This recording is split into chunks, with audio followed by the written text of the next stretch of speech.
Welcome back, Marvels. How in the heck are you? Hi, Dina. Hey, Gwen, I haven't seen you since last year. I know, isn't that crazy? Welcome to 2024. Isn't that crazy? 2023, I think Yeah. universally sucked for most people, it seems like. Had a lot of Yeah. people on social media and everything say good riddance to 2023, so myself included. It was a kind of a I crappy year. saw around me there's a great house that posts literally jokes in their front Oh, yard. So when in I their go front on my yard. yes, That's and so when I awesome. go on my morning walks, Uh, you see this joke. They probably change their joke like once every week. It's a highlight of a morning when it's like, oh oh, no, it's there's a new awesome. joke. Uh, And it was like, what's the difference between an optimist and a pessimist in the new year? And it mhm. said the optimist stays up to midnight to welcome in a new year, and the pessimist stays up to midnight to make sure that the old year is gone. Is gone. I did not stay up till midnight, but good riddance. But yeah, yeah, yeah. You know, Totally. Yeah. it's just so I was I mean, it just they have the best like Yeah. Oh, funny that's great. punny jokes every anyway, but I love that they've yeah, I done that. mean, Yeah, it's new great. year, new year, Yep. new year. Yeah. Yeah. Yeah. Well, Yeah. I mean, what do we it is going to be what we make it, I guess. Yeah. Yeah. And And it's yeah, arbitrary when you think about it. It's like we've just yeah. gone, the earth has gone, spun around another trip around the sun. And this arbitrary day we pick as the beginning could be any one of Yeah. those. So it's sort of silly that we do that. But Yeah. yeah, yeah. We started talking about, let me see if I can do a segue with my Okay. autistic Oh brain yeah, and you're this really good one. at these. Okay, go So ahead. we're talking about kind of arbitrary rules and, that the dominant class kind of sets. And, we all are like, oh, January 1st, the beginning of the year. And it sort of reminds me of other dominant class sorts of things like the DSM and the field of psychology, and sort of this idea of who has the power in psychology to say, you have this, you have that, yada, yada, AKA the DSM, which of course is psychology, but as we've told our readers, is psychiatry. It's the Yeah. psychiatrists that do the DSM. But Yeah. this idea of decolonizing things. So that idea of moving away from, which tends to be white, upper SES, tends to be more men in power still, the ones making the big decisions and so on. Really making all those decisions about research, what gets researched, what gets published, and then what makes it into the DSM and how those descriptions are made and so on and so forth. And then the rest of us have to kind of like adhere to that. And does it mean that you don't have a particular issue if you're not fitting those criteria perfectly? There's so many barriers, right? So there's Yeah. all those criteria has come up with those people that aren't lived experiences. Are really like, well, we're the expert and this is what we think it is. And then you have to go to a provider who you hope is competent in what you're looking at. And then it's really up to them to decide if you are this thing they have in their head to see if it fits. And that's what we call a colonized model. The power of that is not given to the masses. It's given to those that have that, like you and me. We have the power to be the ones that are like, well, I'm licensed and credentialed to give you these diagnoses and so on. And then nowadays with the information age, there's so much more available online that is actually, by the time an article makes it into a peer-reviewed journal, it's 1.5 to 2 years old at least, right? At least. Yeah. So stuff that's online is newer, tends to be like open source stuff gets published quicker. Yep. And the lived experiences, you and I have talked about this, whether it's why we do this podcast, but whether it's social media or you're doing research online or you're able to access information from other countries, even because there's lots of stuff I've read that looks at it totally different, like from the UK or something, than we look at Yep. it here. Yeah, And Australia. yeah, Like, why is you it that know, if someone does research on themselves, why is that not enough? And so why do we still have these providers that hear someone come in talking about those things and say, no, I'm still ascribing to this hierarchical model of me being the one in charge, and I don't want to hear what you have to say about it, right? I Yeah. think I think it's changing. I knock on wood and thank my lucky stars every day that my primary care provider is someone who's very collaborative and wants to hear the research I've done and said, well, I hadn't thought about that, and let's do whatever. But that's pretty rare. So, and that, from what I hear on social media from followers and what we've heard from people on this podcast who've made comments, is it's the former rather than the latter. It's really people going in and saying, I've done this research, I think this is the case. And then they say something like, I really identify with what I'm hearing online. And the doctor's like, oh, I know better than Yep. you. And really, Yeah. you and I have the experience that it's actually inverted. People that have done a ton of research know more about themselves than not, right? When I do autism assessments, I do some actual measures that I have people take test wise, right? Mm-hmm. But the majority of it's clinical interview, and the majority of it's always them bringing this plethora of research to me and me looking through that and saying, tell me why you resonate with this, and really getting and digging in. I'm more interested in how their lived experience might fit my interpretation of what we see in the DSM, or may just fit my interpretation of what seems neurodivergent and isn't necessarily the disorder in the DSM, right? Yeah. And that begs the question that we've talked about before, like, at what point am I neurodivergent enough to call myself autistic or ADHD or just neurodivergent, right? Because neurodivergence isn't really in the DSM. Autism No. spectrum is. Yep. But at what point can you say you're neurodivergent? I mean, my wife has that to a certain extent sensorily, like certain sounds will bug her and that kind of stuff. She doesn't have any of the other traits, but I would say she has like one box ticked for neurodivergence in terms of sensory stuff, but not the other stuff. And it's something we talk about a lot. I think it's a lot of why her and I get along so well, is like something that is bugging us that we can share in common. We really help each other around that. Like, oh yeah, great. You're not looking at me like I'm crazy because I swear I can hear ticking in the wall somewhere. Where's it coming from? Yeah. Yeah. Yeah. And Yeah. Yeah. inevitably, it's like we are in a townhome, and inevitably something from the neighbor's house, and we're like, oh, there, see, it's really there. Whereas in the past, I've had stuff like that, like people I work with, and I'm like, what is that noise? And they're like, what are you talking about? And I'm like, I can hear it, you know, right? I can hear it. I know I can hear it. And then I really think that what goes on with those in power and this colonized model really is this oppression piece to it. I'm the one who's the expert, and I'm going to tell you what the scoop is, because it's like this gatekeeper. I mean, we've talked about that a lot too, right? Yeah. And I think there's a big threat to those in power that think that way, because people are getting access to information in ways they never did before. And personally, I think it's fantastic. I think it's great. The more information you can get, then the better you can understand yourself. Why would that not be a good thing? I'm shocked at how many psychologists don't like that. I mean, and we've talked about this before too. We sort of bashed even our field with people that are defended in that way and so on. Yep. Yeah, thoughts. What are your thoughts on that? Yeah. There's this piece of understanding. So like if we back up and we kind of talk about the DSM as an institution, right? So we know that, and you said this, Dana, by the time research is completed and comes out to the public, right? After all the review, right, it's 1 to 2 years. So we're seeing, I think, this kind of increase in awareness of neurodivergence in general, societally. I think the autism diagnosis is definitely changing in its quality. If I were to think about what the diagnostic criteria was, 10, 15, 20 years ago, it has really, really started to evolve. And I think it's even evolving even more. There are certain things that I would update a DSM with, but a good clinician relies on multiple sources of data, right? Yeah. I don't just look at the DSM, open it up and say, tick, tick, tick. Yeah. You only meet 2 out of the 3 and you need to meet 3 out of 3, so you're not.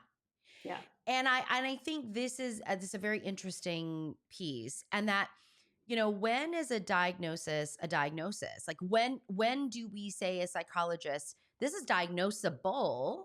Right. Is when we're noticing, right, functional impact in Right. life. Yeah. In daily life is functionally impacted in some way, Mhm. shape, or form. Yeah. And I think when we sit down and we listen to someone who has taken the time, um, in their own self-discovery, and Mhm. saying, "Look, I've never fit in a box." Not that you have to fit in a box, but nothing's ever kind of resonated with me It's until not that now, neat. Yeah. Yeah. Yeah. right? And Yeah. to say, "And here's why." Yeah. And, the things on TikTok, I mean, like, I think there are ways of getting very bite-sized pieces of information out, and it's still up to the person, I'm hoping, up to the person to say, "This resonates with me or not. This is true or not. This is Mhm. source, like, or not." Whatever Yeah. this is, Yeah. be a critical thinker about the Yeah. media that you consume. Yeah. But when you go to a physician, a psychiatrist, a psychologist, and say, "Look, like, I've been struggling with something, Mhm. Yeah. and this is really checking a lot of boxes for me, and it resonates with me for X, Y, and Z," right? Mhm. Mhm. In our biomedical colonized kind of system, you Mhm. have to be really, really sick in someone's else, like in the Yeah. institution's definition, before you get any kind of help. And so this Yeah. model is completely flipped from what you and I talk about, which Yeah. is strengths based, Yeah. right? Yeah. In the biomedical model, it is deficit Disease based. Yeah. based, And deficit based. Yeah. disease For sure. based. Yeah. Yeah. So, already the gatekeepers are Yeah. already looking at you through the eyes of money. That's what it comes Totally. Yeah. down to. Yeah. Well, everything comes. I mean, even when you were talking about research taking 2 or 3 years, and also, I teach this. I teach statistics and research methods, and I talk Yeah. about Oh, the bias in what gets researched, who's doing the research, the not about us without us, the silent, all these various things, what gets seen to the public. And I think that's where something like social media blows the lid off. yeah. So I think I've mentioned it on the podcast before that I've downloaded all the comments from about a year's worth of TikTok, and I just finished the thematic analysis, the initial thematic analysis. Oh my God. And it's so interesting to me because there's more specifics in there. I mean, I could probably try to ratchet all of those things into somewhere on the DSM, but not all of them fit. And it really is more a reflection of what people that are out there saying, yes, this is how I experience this is how I experience this.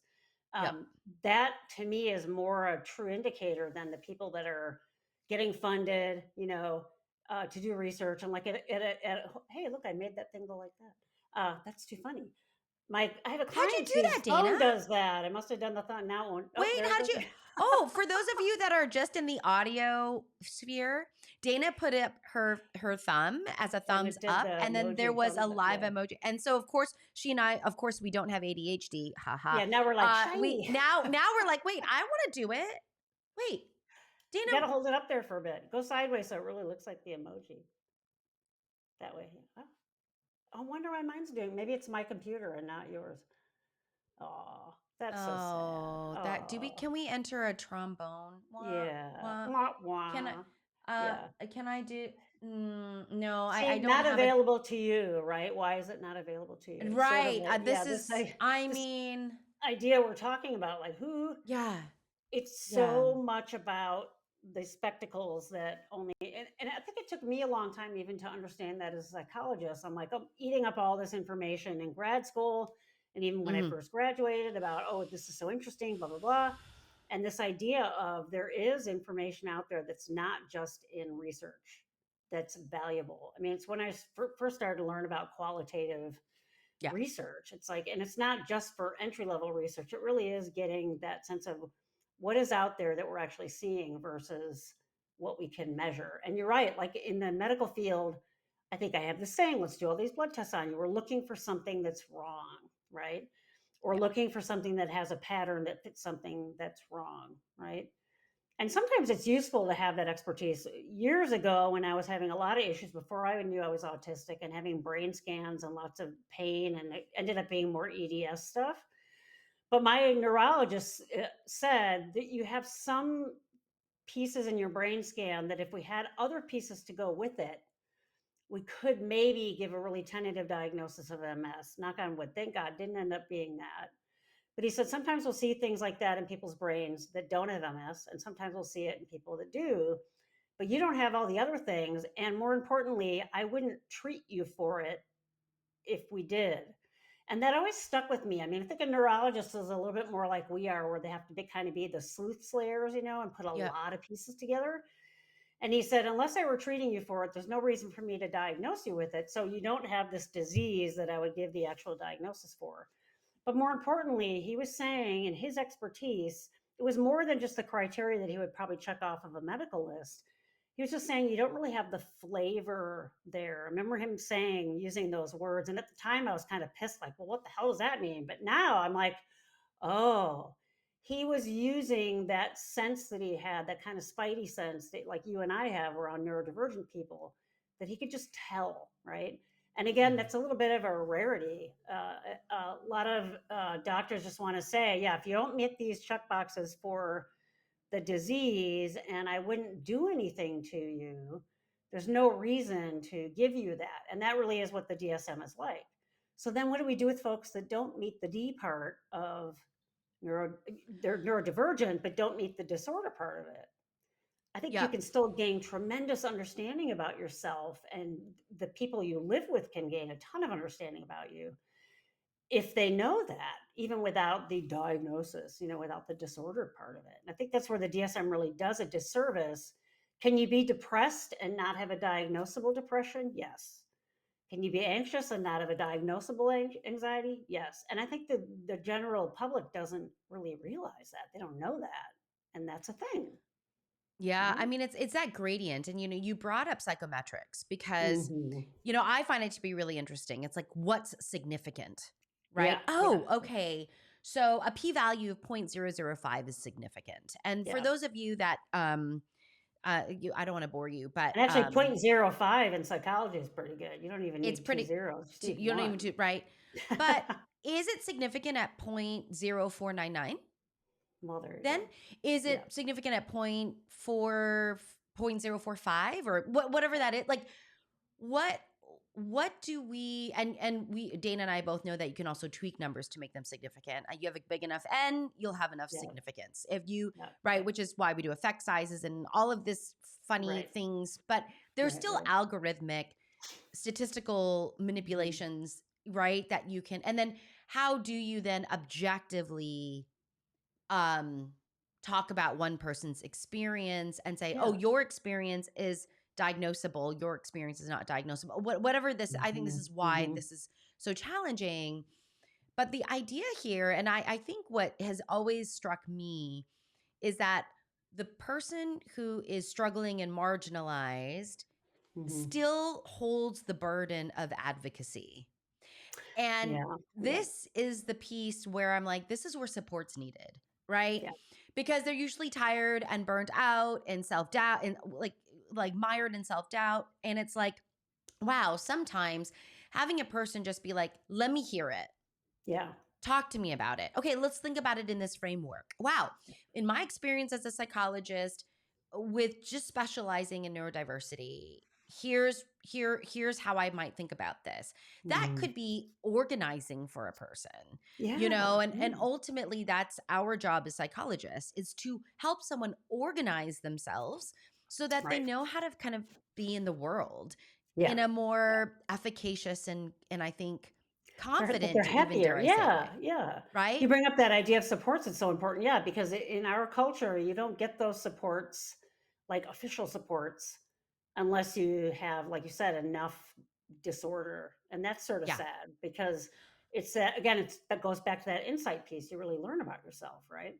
That Yeah. to your Yeah. point. Yeah. Well, and this is where the hidden or the hidden diagnoses, the hidden Mhm. disabilities really Yeah. really those people who heaven forbid they're intelligent and verbal. Mhm, Then mhm, no one mhm. thinks that you could possibly have a Right. diagnosis of any Right. kind, right?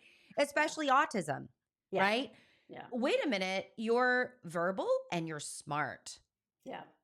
You can't have autism. You Oh, can't. Yeah. you're verbal, you're smart, and you're married. You're verbal, you're smart, and you have emotions. You're verbal, you're smart. Like all of these kind of misconceptions of autism, I think Yeah. are really fascinating to me. And I still, for me, I always, the hallmark for me for autism is sensory difference.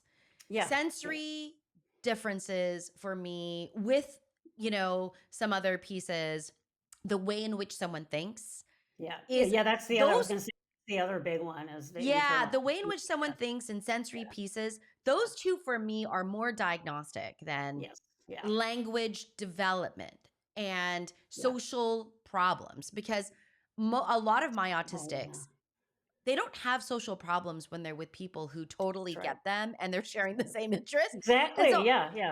I challenge people on this, which is, Yeah. there's a UCLA has a peers program and it's a research based social skills curriculum. Okay. Oh God. Yeah. And I Yeah. find it to be really interesting because today, and maybe you and I, in a different episode can talk about social skills programs Hmm. and social skills groups Oh my and what God. that Yeah. means.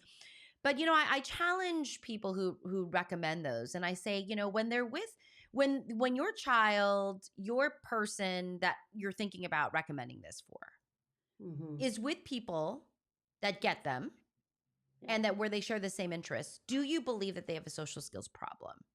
Yeah. Right. Right. Yeah. And it typically is no. The Yeah. answer to that is typically no. So my question is always, then why this? Like talk to me It's so, about why this. yeah, I want to force you into the neurotypical model of social behavior. That's what that means. That's why that criteria always drives me nuts. Yeah. Yeah. So You this have is like poor social skills. Really? Really? yeah, so this is like really interesting. And so, Yeah. if you're out there and you're like, gosh, I've been feeling like I'm struggling. Hmm. There's some Hmm. challenges that I have being in this world. Yeah. I went and did some research. I stumbled Hmm. upon Hmm. this particular TikToker, this particular YouTuber, this particular Hmm. Instagram, whatever.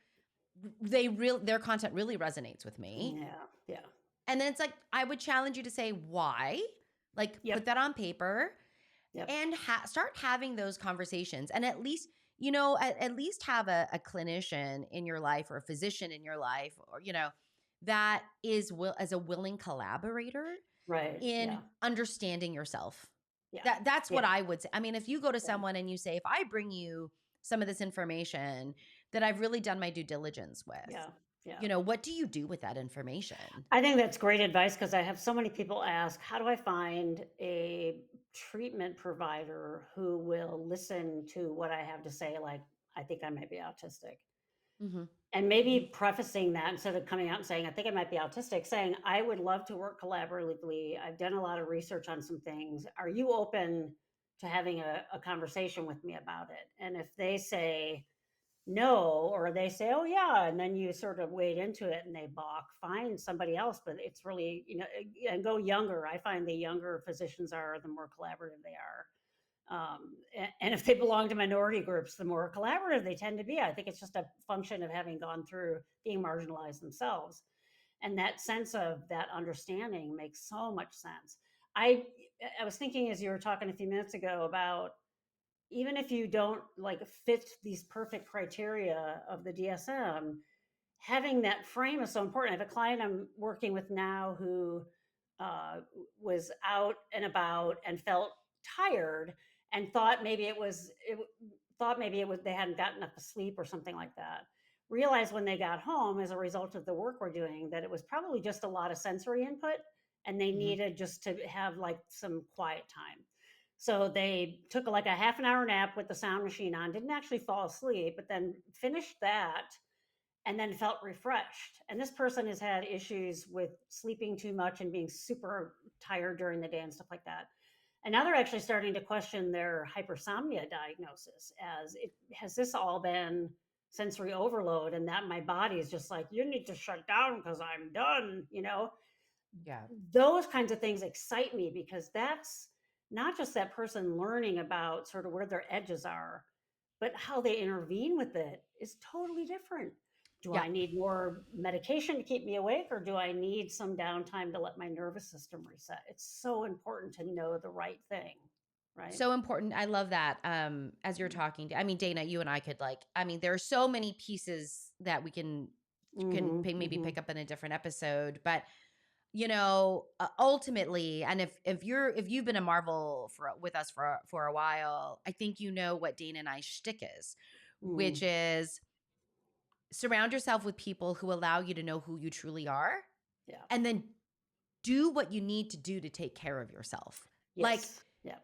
that to me is the way to make it through the world. Yeah. The Yeah. way and in the For world, not anybody, through the world, really. but Yeah. in the world for anybody. Yeah. So, but in particular, people who don't or haven't necessarily been able to see themselves for lots of different reasons, whether Yeah. that could be traumatic, complex trauma. I mean, like there's lots of Mm-hmm. Mm-hmm. reasons, societal things, Yeah. Yeah. neuro majority things, whatever that is, ultimately find people Yeah. who create who can be in your space that really help you understand Yeah. and accept who you are, Yeah. right? And That are hungry for that frame, because it helps to understand you when you have those kinds of insights and you can figure it out. yeah. And you have a partner that's like, oh, this is great. We know more about you. That's a good thing. Yeah. Yeah, and I've got some direction. I've got Hmm. some instructions Yeah. on how you work, Yeah. and so Exactly. Yeah. this is Yeah. very complex actually. I Yeah. don't mean to be reductionistic about it, but it's very complex. So, Yeah. for Yeah. those of you that are struggling with your own identity, let's say, or parts Hmm. of your identity, surround yourself with people who give you the safe space in which to explore that identity, whether Hmm. that's a personal person or a professional person. Yeah.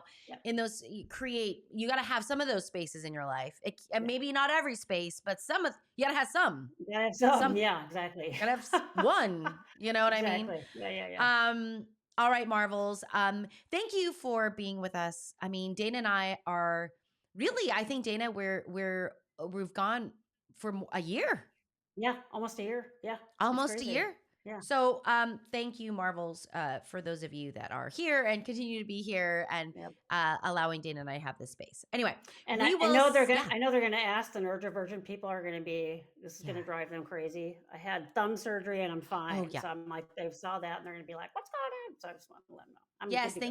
Yeah. thank you for closing the loop on that, Dana. Yeah. Yeah. Um, all right. All right, Marvels. We will see you in the next episode. Bye. Be good to you. Oh, yes. Be good to you. Bye.